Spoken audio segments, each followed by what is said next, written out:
There was another chance when I got a chance to view something very important in the middle of my duties. Senator McCain came to Baghdad, and he wanted to see that lawmaker from his state. And I had not told them what I did for a day job either in Iraq. And so my commander called me in and he said, "LT, why is it that a 2-star general just called me and said that you have to be at the airport in such and such a time? What is it that you do back in Arizona?" I said, "Well, sir, I'm in government." He said, "Son, we're all in government."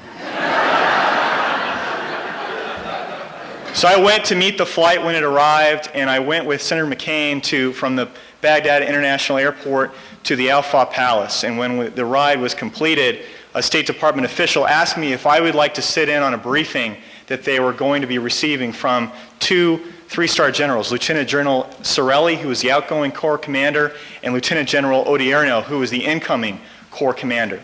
And I listened to both of them speak about the situation in Iraq. Senator McCain was there, Lindsey Graham was there, Susan Collins of Maine. There was a huge number of senators that were there to listen to this briefing.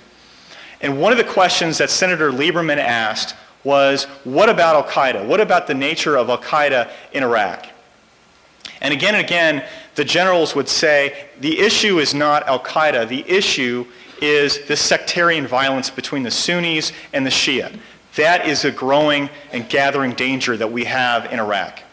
But he kept asking the question again as if he didn't understand what he was saying. And they said, look, the Shia are a greater threat at this moment because of the backing of Iran than anyone else. But how could this be? I thought they were our friends.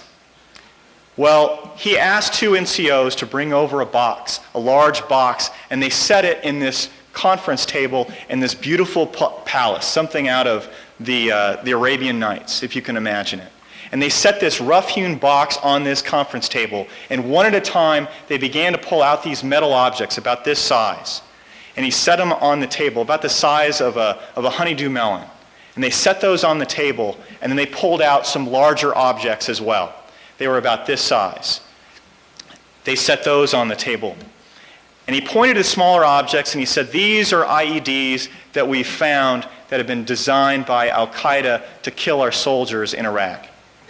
These over here, these larger objects, they are shaped charges that were designed in Iran, and they can go through our M1 Abrams tanks. You tell me, Senator, what is the graver danger to our troops? So when they tell you that Iran is not involved in the fight against Americans and killing Americans, they are dead wrong. I have seen those explosive charges, and they have Farsi written on the side. They have been made in Iran, and they're designed to kill us. That is the threat that we are facing. And the final thing I want to tell about that meeting, the question was asked, what will happen if we pull out of Iraq? And he said that everything that you've seen up to this point, all the deaths in Iraq, will be nothing more than a footnote compared to what will happen, the bloodbath that will happen next. That is a stain that will be on this country's soul forever. And we will be held accountable for it. I left the state of Arizona. I left Arizona as a lawmaker, and I arrived originally, as I said, at Fort Benning, Georgia, before I went to Iraq as a soldier. Many people have asked me why I went, and I can trace that decision back to my experience at Fort Benning. There was a place there that I and my fellow lieutenants, we called Building 4, but it is otherwise known throughout the Army as Infantry Hall. And it's a storied place, and it has trained some of the best soldiers in the best army in the entire world. And there is a statue there. It is a statue of a soldier.